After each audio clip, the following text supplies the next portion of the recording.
Assalamualaikum warahmatullahi wabarakatuh. Salam Om Swastiastu, Namo Buddhaya, salam kebajikan, dan salam sejahtera bagi kita semua. Selamat datang di mata kuliah pengelolaan pengaturan perjalanan yang merupakan bagian dari mata kuliah keahlian program studi. Mata kuliah ini bertujuan untuk merancang usaha perjalanan wisata yang mencakup 3 hal utama, yaitu menyusun paket perjalanan wisata, melakukan praktik, dan yang ketiga adalah menyusun laporan dari perjalanan wisata tersebut. Perkenalkan, saya Sandra Ramapanjiwulung sebagai dosen pengampu mata kuliah pengelolaan pengaturan perjalanan. Capaian pembelajaran lulusan atau CPL dari mata kuliah pengelolaan pengaturan perjalanan meliputi menunjukkan sikap bertanggung jawab atas pekerjaan di bidang usaha perjalanan wisata secara mandiri. Yang kedua yaitu mampu mencari, mengolah, menganalisis, serta menyajikan data dan informasi. Yang ketiga, mampu menganalisis sumber daya pariwisata secara efektif dan efisien untuk mendukung dari sustainable tourism. Yang keempat, yaitu mampu bertanggung jawab atas pencapaian hasil kerja kelompok serta mengevaluasinya. Dan yang terakhir adalah mampu melaksanakan operasional usaha perjalanan wisata. Materi pada mata kuliah ini meliputi konsep perjalanan wisata, yang kedua adalah pola perjalanan wisata, yang ketiga perilaku wisatawan, yang keempat mitigasi bencana pada perjalanan wisata, yang kelima wisata khusus, dan yang terakhir adalah wisata rekreasi atau MICE. Proses pembelajaran akan melibatkan metode studi kasus, diskusi kelompok, dan penugasan. Pada pertemuan ketiga ini, materi yang akan dibahas adalah pola perjalanan wisata. Dengan kemampuan akhir, mahasiswa diharapkan mampu memahami berbagai pola perjalanan wisata. Pada mata kuliah pengelolaan pengaturan perjalanan menyajikan sistem pembelajaran yang terintegrasi secara tatap muka maupun melalui platform Spot UPI untuk memudahkan akses sumber belajar dan penugasan. Interaksi antara dosen dan mahasiswa akan ditingkatkan melalui analisis kasus pada praktik perjalanan wisata dan konsultasi dalam perancangan paket wisata.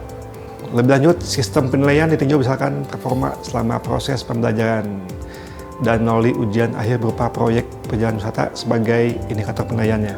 Akhir kata, terima kasih dan selamat belajar. Assalamualaikum warahmatullahi wabarakatuh. Waalaikumsalam warahmatullahi wabarakatuh. Salam, Om Swastiastu, Namo Buddhaya, salam kebajikan, dan salam sejahtera bagi kita semua. Apa kabar semuanya? Baik, Pak. Bagaimana sehari-hari kalian semenjak perkuliahan kedua kemarin? Seru ya? Ya, sebelum kita masuk ke materian ketiga atau minggu ketiga ini terkait dengan pola perjalanan wisata, saya akan absen terlebih dahulu ya. Oke, ada yang nggak hadir nggak? Oh, oke, saya rasa hadir semua. Nanti tolong di ACC untuk di spotnya oleh ketua murid ya di sini dengan Putri DM. Ya, sebelum saya masuk ke materi di sini, ada yang masih ingat nggak terkait dengan materi yang minggu kemarin?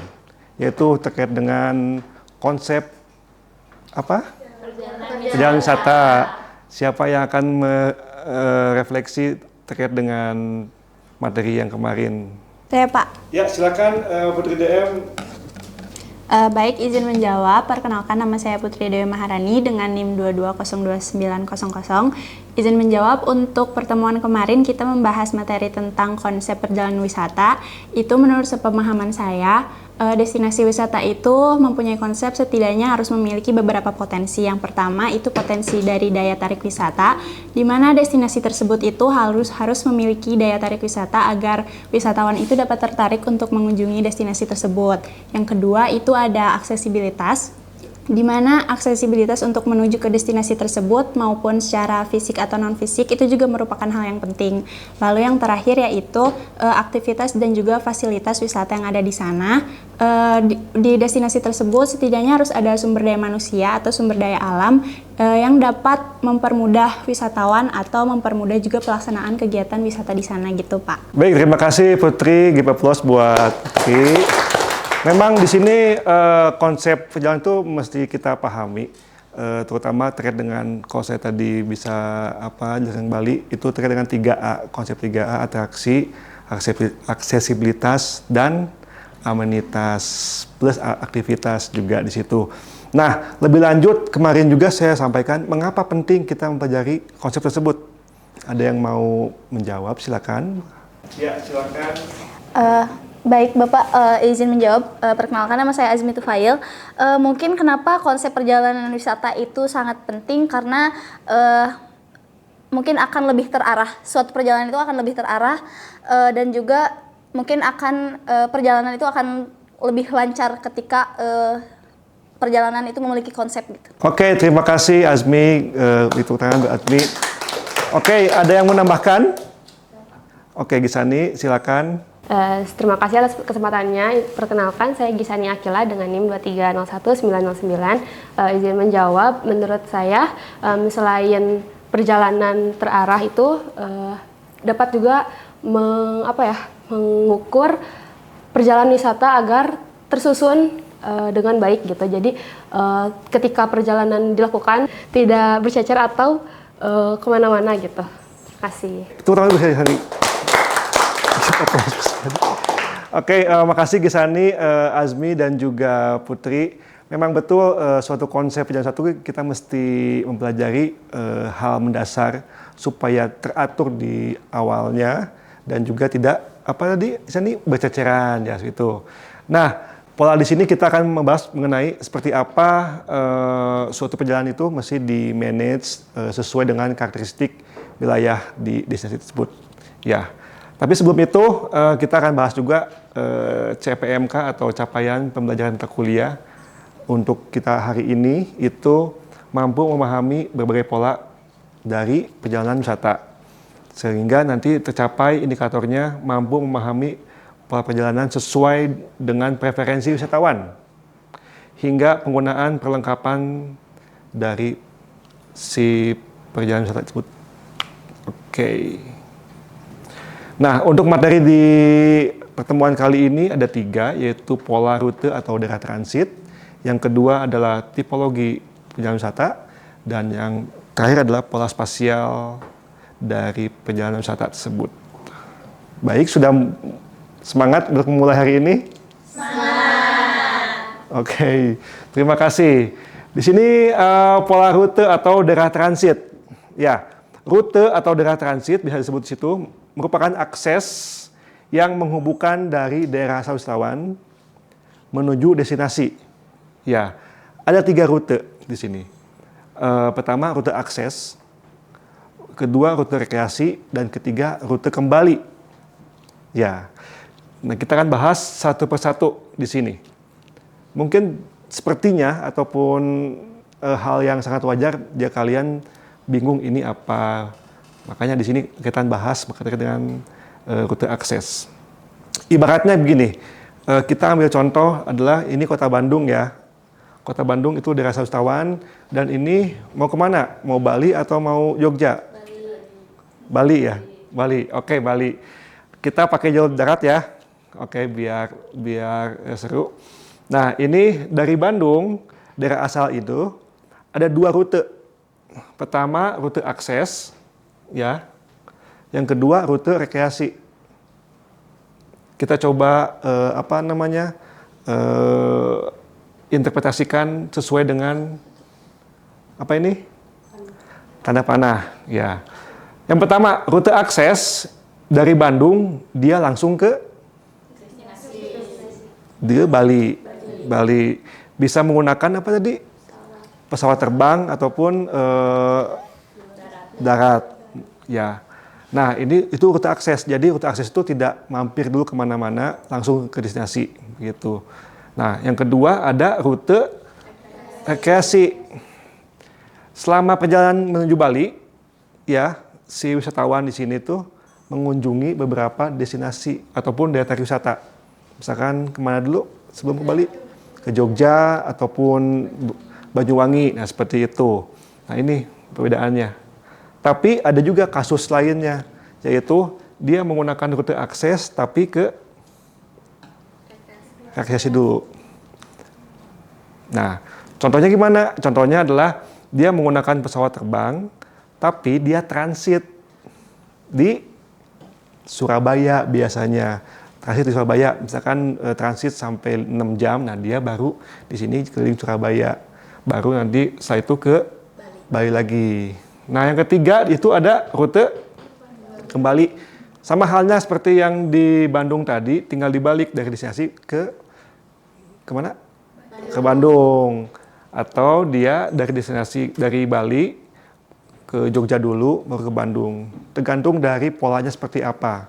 Makanya dari konsep dasar tersebut, ini mesti dipahami. Ada beberapa paket wisata yang menyebutkan bahwa dari mana? Dari Bandung ke kemana nih? Ke Jogja, ke Bali. Dia menggunakan kereta api, ya, turun di Jogja dulu selama semalam, lanjut lagi ke Banyuwangi, langsung nyebrang ke Bali. Nah, pulangnya dia naik pesawat. Jadi sama sepertinya ada ready made tour, ya, ada trailer ataupun disesuaikan dengan kebutuhan wisatawan, ya, begitu. Oke, sejauh ini kurang lebih seperti itu untuk pola rute atau daerah transit. Oke, untuk selanjutnya adalah bagian B terkait dengan tipologi. Sebelum masuk ke bagian B, siapa yang akan menyampaikan materi ini sebagai bahan bahwa kalian itu sudah paham akan materi ini? Ya, silakan Audi. Baik Pak, sebelumnya izin memperkenalkan diri, nama saya Audi Putri Kania. Jadi yang tadi telah disebutkan tentang pola rute itu merupakan alur atau jalur perjalanan ketika melakukan kegiatan wisata. Nah, di sini ada daerah asal wisatawan, misalkan wisatawannya berasal dari Kota Bandung. Nah, ingin berlibur atau melakukan kegiatan wisata misalkan ke Pangandaran. Nah, rute akses itu merupakan perjalanan keberangkatan dari kota asal yaitu Bandung ke destinasinya itu Pangandaran. Nah, kemudian untuk menuju returnnya atau ke rute kembalinya bisa melalui rute rekreasi ataupun rute kembali. Kalau misalkan rute rekreasi itu ada transitnya terlebih dahulu atau ada pemberhentian di suatu destinasi ataupun di daya tarik wisata tertentu. Namun jika tidak ada pemberhentian atau transit, maka disebutnya itu rute kembali. Oke, terima kasih Audi, kita bahas pada Audi. Baik, selanjutnya kita akan bahas ke materi selanjutnya adalah terkait dengan tipologi perjalanan wisata. Setelah kita mengetahui tadi rute transit, maka kita akan paham lebih mendalam lagi terkait dengan 4 tipologi utama dari perjalanan wisata. Pertama adalah spesialisasi. Yang kedua itu adalah diversifikasi DTW. DTW itu daya tarik wisata, ya. Saya singkat di sini DTW.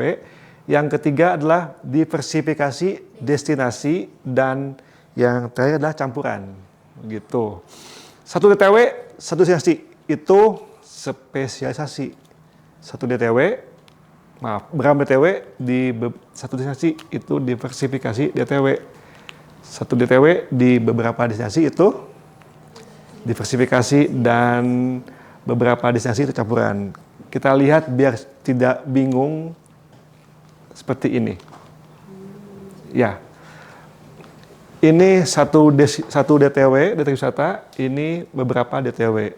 Sementara di sana ada satu destinasi dan beberapa destinasi. Single, multiple.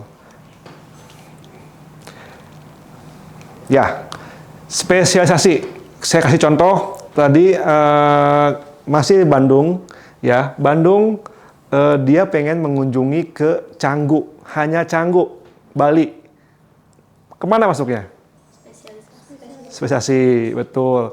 Yang kedua adalah dari Bandung dia ke Bali, tapi di Balinya dia nggak ke Canggu doang, ke Ubud, ke Nusa Penida, dan lain-lain. Kemana masuknya? Di verifikasi DTW. Nah, selanjutnya dari Bandung masih ke Bali, ya. Cuman di Bali dia hanya ingin main di beach club saja. Beach club di Canggu, beach club di mana lagi? Ubud. Mana ada Ubud beach club? Cut ya. Ubud ada. Oke, yang ketiga adalah diversifikasi destinasi. Contohnya itu dari Bandung dia ke Bali itu hanya untuk menikmati beberapa beach club, misalkan di Canggu, di Kuta, terus di mana lagi? Ya, di Nusa Penida dan lain-lain yang pasti di sekitaran pantai. Nah ya beach club, beach kan di pantai ya, bukan di gunung. Kalau di gunung adalah mountain club. Nah seperti itu. Kecuali di situ dia mau ke gunung, misalkan dia ke Bali itu tujuannya cuma satu, yaitu ingin mengunjungi atau hiking ke gunung apa yang ada di Kintamani itu, gunung apa? Ya, Gunung Batur dan Gunung Agung. Jadi fokusnya untuk di mendaki saja. Itu yang ya. Dan yang ini yang campuran ini dia bebas suka dia. Maksudnya dalam artian kita sebagai pengelola perjalanan, kita memenuhi sesuai request dari si wisatawan. Misalkan dia pengen ke beach club, pengen ke mana lagi, pengen ke gunung, ke Ubud, atau ke pantai, hingga kepada beberapa pertunjukan ya di GWK dan lain-lain. Nah seperti itu. Sebelum kita lanjut ke materi ketiga terkait dengan pola spasial, di sini ada satu statement yang menjelaskan bahwa tipologi itu menunjukkan sejumlah implikasi penting untuk memahami pola spasial. Jadi, yang C ini, bagian C ini bisa terbantu oleh kita paham tidaknya dari konsep diversifikasi destinasi dan atau tipologi perjalanan wisata. Ya, seperti itu. Sebelum lanjut, saya memastikan bahwa semuanya paham. Ada yang mau mereview terkait dengan konsep tipologi ini? Saya, Pak. Oke, Eza. Baik, terima kasih Bapak atas kesempatannya. Perkenalkan, nama saya Aulia Eza Prianti. Menurut pemahaman saya dari 4 tipologi perjalanan wisata ini, itu kan ada spesialisasi. Yang saya pahami itu misalnya kalau kita ke Jogja dan emang tujuan kita cuma mau mengunjungi Candi Borobudur gitu. Kemudian ada diversifikasi DTW, itu beragam DTW dalam satu destinasi. Misalnya ke Jogja itu kita nggak cuma mengunjungi candi, tapi mengunjungi museum atau ke Jeep Merapi juga. Kemudian ada diversifikasi destinasi, yaitu satu daya tarik wisata dari beberapa destinasi. Itu misalnya seseorang pengen mengunjungi museum, tapi museum itu nggak selalu ada di Jogja, bisa juga ke Magelang atau kemana-mana. Terus yang terakhir ada campuran, beragam DTW dari beberapa destinasi itu seorang wisatawan bisa ke Jogja, entah mau lihat museum atau wisatawan juga mau ke Malang, entah mau ke Bromo. Jadi daya tarik wisata sama destinasinya itu beda-beda. Dari yang saya pahami seperti itu, Pak. Terima kasih. Oke, terima kasih Eza. Big up buat Eza. Selanjutnya, ini terkait dengan pola spasial perjalanan wisata. Ini merupakan tingkatan yang lebih tinggi untuk merancang suatu perjalanan wisata di sini. Ada 6 pola utama. Yang pertama adalah tunggal, yang kedua en route, 3 base camp, yang keempat pola tour regional, kelima berantai atau chains, yang keenam mix campuran dari ke-6-6-nya seperti itu. Gitu. Silakan yang pertama ini pola destinasi tunggal. Di sini ada yang mau menyampaikan sebelum saya menjelaskan. Silakan. Ya, Najwa. Baik, terima kasih Bapak. Sebelumnya perkenalkan kembali, saya Najwa Jaini dengan NIM 220998. Izin menjawab terkait pola destinasi tunggal. Kalau menurut saya sesuai dari gambarnya, jadi daerah asal wisatawan itu, misalnya kita dari Bandung, kita menuju ke Jogja. Jadi kita nggak akan transit terlebih dahulu, tapi langsung menuju ke Jogja. Begitu Pak. Baik, terima kasih. Gimana buat Najwa? Ya, sama seperti yang dijelaskan sebelumnya, ini merupakan tipe spesialisasi sesuai yang tadi disampaikan oleh Eza. Ini memang satu DTW, satu destinasi. Begitu. Tidak usah panjang lebar, kita masuk ke yang kedua, yaitu pola en route. Pola en route, siapa yang akan menjelaskan sebelum saya jelaskan? Ya, Salsa Dwi, silakan. Terima kasih Bapak atas kesempatannya. Perkenalkan, nama saya Salsa Dwi Nanggita.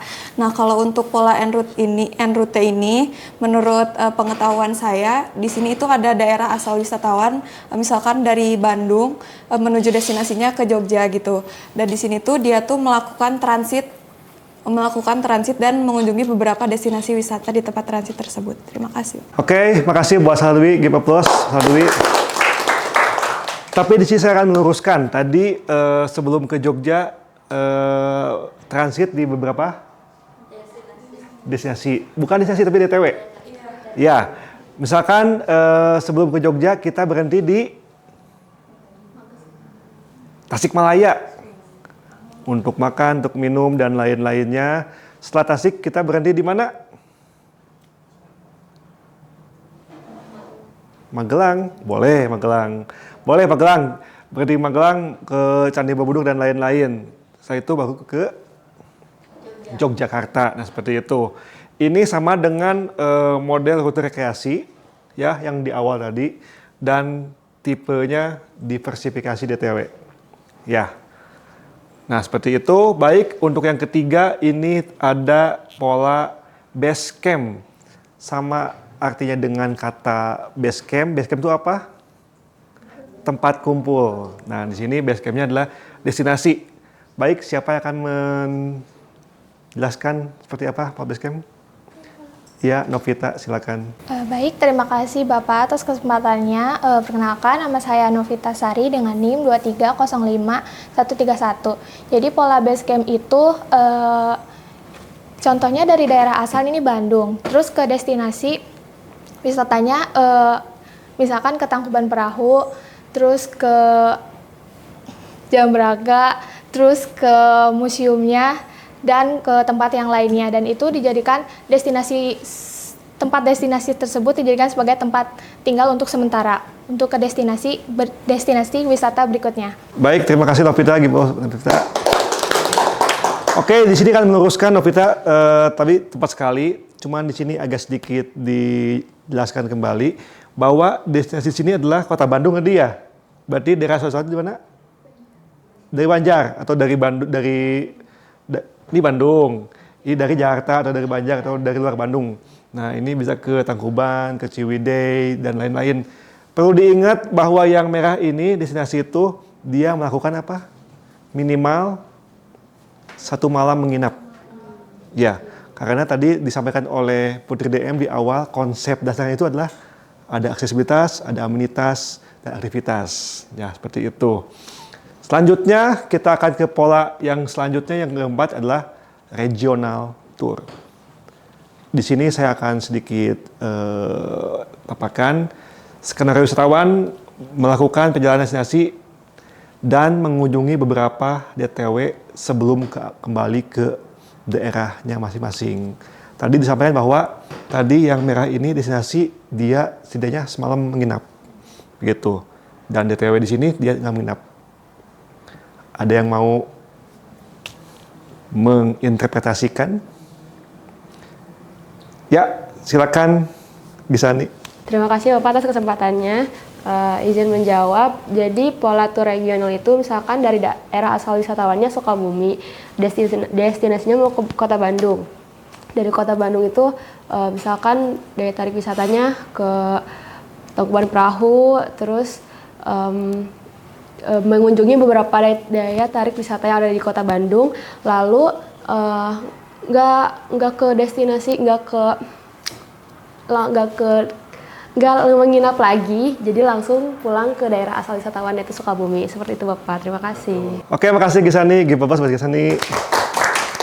Ya, betul sekali. Tadi sampaikan bahwa yang merah ini adalah dia menginap, itu kuncinya. Menginap dari Sukabumi, dia ke Bandung, dan sebelum pulang ke Sukabumi, dia keliling dulu. regional keliling. Dari Bandung dia bisa ke misalkan ke Puncak dulu, Jakarta dan lain-lain, tapi tanpa menginap gitu. Nah ini pola ini bertipikal diversifikasi DTW seperti itu. Yang keenam adalah pola perjalanan berantai. Ini sangat mudah sekali ya. Kata kuncinya adalah tadi disampaikan bahwa jika warna merah ini destinasi itu menginap. Seperti itu. Siapa yang ingin menyampaikan untuk pola yang kelima ini yang menginterpretasikan? Ya, silakan Putri. Baik, terima kasih Bapak. Sebelumnya izin menjawab. Untuk yang kelima ini, pola perjalanan berantai itu menurut sepemahaman saya, misalnya dari daerah asal wisatawan itu dari Bandung, dia mengunjungi beberapa destinasi yang berbeda, tapi di setiap destinasi itu dia menginap dulu gitu, stay untuk beberapa hari. Misalnya dari Bandung ke destinasi yang pertama itu ke Jogja, di Jogja itu nginep dulu. Terus juga habis dari Jogja misalnya ke Banyuwangi, di Banyuwangi juga nginep dulu, terus lanjut ke Bali, di Bali nginep dulu, terus lanjut lagi misalnya ke Lombok, dan di Lombok juga nginep dulu, dan terakhir balik lagi ke daerah asal wisatawannya di Bandung gitu Pak. Terima kasih. Oke, makasih Putri, give applause buat Putri. Saya menambahkan dari Putri tadi sampaikan, selain menginap juga dia ke DTW Putri ya. Jadi nggak cuma menginap, misalkan dari Bandung tadi ya, Bandung ke Jogja dia misalkan temanya itu adalah si wisatawan itu adventure. Di Jogja ngapain? ATV di Kaliurang itu di Merapi ya. Nah setelah dari Merapi langsung ke Bali. Di Bali pengen adventure juga, kemana? Iya, Gunung Batur dengan adanya trekking atau lava tour juga. Nah setelah dari mana tadi? Dari Bali dia ke Lombok. Nah ke Lombok kemana adventure-nya? Snorkeling bisa ataupun ke Rinjani. Nah setelah itu dari Rinjani dari Lombok langsung ke Bromo. Ya menuju pulang. Bromo di mana sih? Malang, Kabupaten Malang seperti itu. Oke, dan ini yang terakhir yang memang sedikit pusing tapi mudah sepertinya. Ya, ini sama seperti tadi Bali. Tadi Putri bilang dari Bandung ke Jogja, ke Bali dan lain-lain. Tapi di sini tidak menghabiskan semalam karena dia bisa ke beberapa DTW dan lebih dari semalam. Dan biasanya ini menggunakan overland. Ya, seperti itu. Oke, pola ini atau mix pattern atau pola campuran, ada yang mau menginterpretasikan? Ya, silakan Audi. Baik, terima kasih Pak. Mungkin yang ini termasuk pola campuran, jadinya ada beberapa DTW dan juga beberapa destinasi gitu. Jadi kayak misalkan kita mau berlibur, kayak konsepnya itu overland tour. Jadi dari misalkan daerah asal wisatawannya dari Bandung, kemudian kita ke DTW-nya itu berbagai macam DTW gitu, bukan hanya kayak tadi kan, kalau tadi itu adventure saja. Nah kalau ini kayak misalkan ada DTW lainnya, kayak misalkan mau mengunjungi wisata edukasinya atau mungkin ke desa wisata seperti itu. Kemudian contohnya itu kayak misalkan kita tadi ke Jogja, tapi DTW-nya banyak, ada ke candi, terus ada ke museum, ada juga ke gunung atau pantai seperti itu. Kemudian pindah lagi destinasinya, bermalam lagi, tapi ke beberapa DTW juga gitu, enggak cuman di satu DTW. Kayak misalkan mengenal budaya di Bali atau juga ke pantai di Bali gitu. Terus kemudian dilanjut lagi ke Lombok, bermalam di Lombok juga. Terus nanti di DTW-nya juga sama, berbagai macam DTW, nggak cuman hanya satu DTW yang fokusnya, tapi juga ada beberapa DTW lainnya. Terus kemudian dilanjut juga sampai kembali ke daerah asal wisatawannya tersebut, yaitu di Bandung. Seperti itu mungkin Pak, terima kasih. Oke, sangat komprehensif sekali. Give applause buat Audi.